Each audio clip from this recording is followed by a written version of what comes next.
Hello friends, நாம் தமிழர் கட்சியினுடைய சீமானுடைய தம்பிகள் அந்த ஒரு மீட்டிங் முடிஞ்ச பிறகு அவங்க செஞ்ச ஒரு விஷயம், அதுவும் வயது வித்தியாசம் இல்லாமல் எல்லாருமே ஒற்றுமையாக சேர்ந்து செஞ்ச ஒரு விஷயம் இன்றைக்கி சோசியல் மீடியாவில் வைரலாகிட்டு வந்துட்டுருக்கு. அதாவது சீமான் உரையை முடித்த கையோடே பார்த்தீங்கன்னா அங்கே இருக்க சேரை அவங்க சரிப்படுத்தி ஒழுங்குபடுத்தினதாக இருக்கட்டும், அங்கே இருந்த வாட்டர் பாட்டில் எல்லாத்தையும் எடுத்து குப்பைத்தொட்டியில் ஒரு இடத்துல வச்சதாக இருக்கட்டும், ஸோ அந்த இடத்துல எந்த ஒரு ஆர்ப்பாட்டமும் இல்லாமல் சைலண்டாக கலைஞ்சு போனதாக இருக்கட்டும், இது எல்லாமே பார்த்திங்கன்னா சீமானுக்கும் சரி அவருடைய தம்பிகளுக்கும் அந்த மீட்டிங் அரேஞ்ச் பண்ணவங்களுக்கும் நல்ல ஒரு பேரை வாங்கி கொடுத்துருக்கு. பலரும் பாராட்டி வராங்க. ஏன்னா ஜென்ரலாக ஒரு அரசியல் கட்சி மீட்டிங் நடக்குது அப்படின்னாலே அந்த இடம் முடிஞ்ச பிறகு எப்படி இருக்குன்னு எல்லாருக்குமே தெரியும்.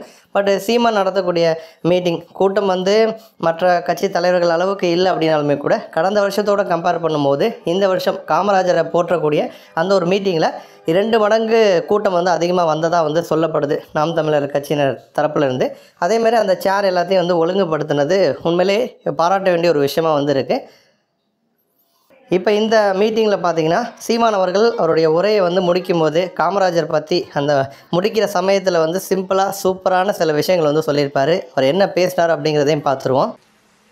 எங்கள் முன்னவர்களின் கனவு எங்களை வழி நடத்துது. கண்கள் வழி நடத்தி கால்கள் நடக்க கூடாது, கனவு வழி நடத்தி கால்கள் செல்ல வேண்டும். எங்கள் இனத்தின் விடுதலை என்கிற புனித கனவு இந்த பிள்ளைகளை வழிநடத்தி செல்கிறது. அதனால் தத்துவத்தில், பயணத்தில், பாதையில் எந்த தடுமாற்றமும் இல்லை. சமரசமின்றி சண்டை. 26 தேர்தலிலே தனித்துத்தான், 29 தேர்தலில் தனித்துத்தான் களத்தை நின்பார்.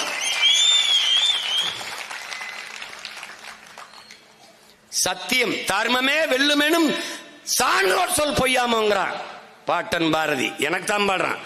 கர்ம விளைவுகள் யாம் கண்டதெல்லாம் போதாதாங்கிறான். தர்மம் வெல்லுமிடாங்கிறான். உண்மை உறங்கும் ஆனால் செத்துவிட. ஒரு நாள் இந்த மக்கள், இந்த இனத்தின் தலை சிறந்த மகன் இவன் கையிலே நாடு இருந்தால்தான் நிம்மதியாக மக்கள் வாழ முடியும் என்கிற நிலைக்கு விரைவிலே வருவார்கள்.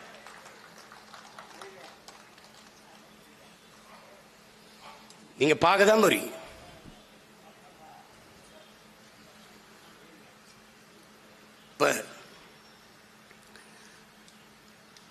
தாத்தாவின் புகழை போற்றுவது அது நமக்கு பெருமைக்குரியது, நமது பிறவி கடமை. அவர் தந்த அறிவு ஞானம். அறிவுக்கும் ஞானத்துக்கு என்ன வித்தியாசம்? அறிவது அறிவு. அறிந்ததை எந்த இடத்தில் எந்த நேரத்தில் எடுத்து பேச வேண்டும் என்று உணர்த்துவது ஞானம். அப்ப அறிவு வேற, ஞானம் வேற. அந்த ஞானத்தில் தான் உங்கள் பிள்ளைகள் தடையின்றி துண்டு சீட்டு பெரிய சீட்டு எதுவும் இல்லாமல் இவ்வளவு நேரம் பேசிக் கொண்டிருக்கோம்னா அந்த அறிவுல தான்.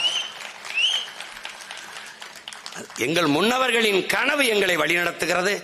எங்களுக்கு கையளிக்கப்பட்ட கடமை எங்களை பின்னிருந்து தள்ளுகிறது. ஓடு ஓடு உறங்காதே என்று அதிலே ஓடிக்கொண்டிருக்கிறோம்.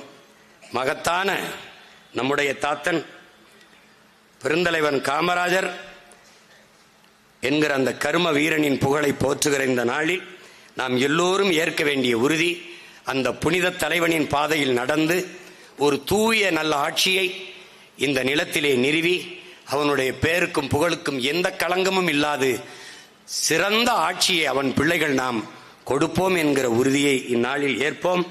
நம்முடைய தாத்தன் பெருமைக்குரிய பெருந்தலைவர். இந்த திராவிடர்கள் நம் தாத்தாவுக்கு இருக்கிற புகழை சிதைக்க வேண்டும், சிறுமைப்படுத்த வேண்டும் என்பதற்காக ஐயா கருணாநிதி அவர்கள் பஞ்சாயத்து போர்ட் பிரசிடென்ட், ஊராட்சி தலைவருக்கெல்லாம் பெருந்தலைவர் என்ற பட்டத்தை வைத்தார். அவர் மட்டும்தான் பெருந்தலைவரா? ஊராட்சி மன்ற தலைவரெல்லாம் பெருந்தலைவர் என்ற பட்டத்தை கொடுத்து நம் தாத்தாவின் புகழுக்கு சிறுமைப்படுத்தினார். நீ எத்தனை பெருந்தலைவர் பட்டம் கொடுத்தாலும் ஒரே ஒருவன் தான் தமிழ் பேரினத்தின் பெருந்தலைவன். அது எங்கள் தாத்தன் காமராஜ் தான்.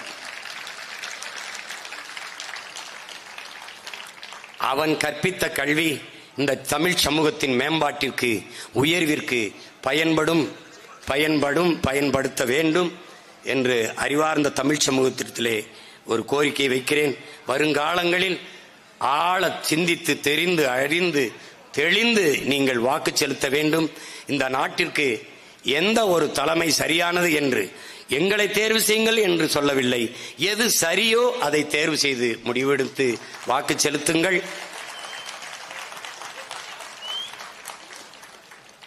நாங்கள் முன்வைக்கிற கோட்பாடு உழவு இல்லை என்றால் உணவு இல்லை, உணவு இல்லை என்றால் உயிர்கள் இல்லை, உயிர்கள் இல்லை என்றால் உலகம் இல்லை. எனவே உழவை மீட்போம், உலகை காப்போம் என்ற தத்துவத்தை முன்வைக்கிறோம்.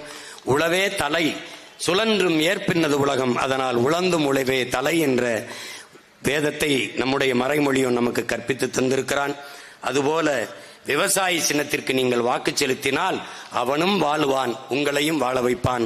உலகத்தில் யார் வேண்டுமானாலும் தோற்கலாம், உழவர் குடியோன் வேளாண் குடிமகன் தோற்றான் என்ற செய்தி வரக்கூடாது. ஏனால் உப்பிட்டவரை உயிர் உள்ளவரை நினை என்கிறது. அப்ப உணவிட்டவனை எத்தனை ஒரு தடவையாவது நினை என்கிறோம் உங்கள் பிள்ளைகள். வாக்கு செலுத்துகிற அந்த ஒரு மணி நேரத்தில் ஒரு நிமிட நேரமாவது அவனை தயவு செய்து நினையுங்கள் என்று நாங்கள் வேண்டுகிறோம். பாருங்கள், படத்திலே ஒரு பிள்ளையும் பெறாத நம்முடைய தாத்தன் பெருந்தலைவர் 2 பிள்ளைகளை எல்லோரும் சிலை வைத்தார்கள். நாட்டிலே எல்லோருக்கும் விரலை நீட்டுவார்கள், கையை காட்டுவார்கள், 2 விரலை காட்டுவார்கள், இப்படி காட்டுவார்கள்.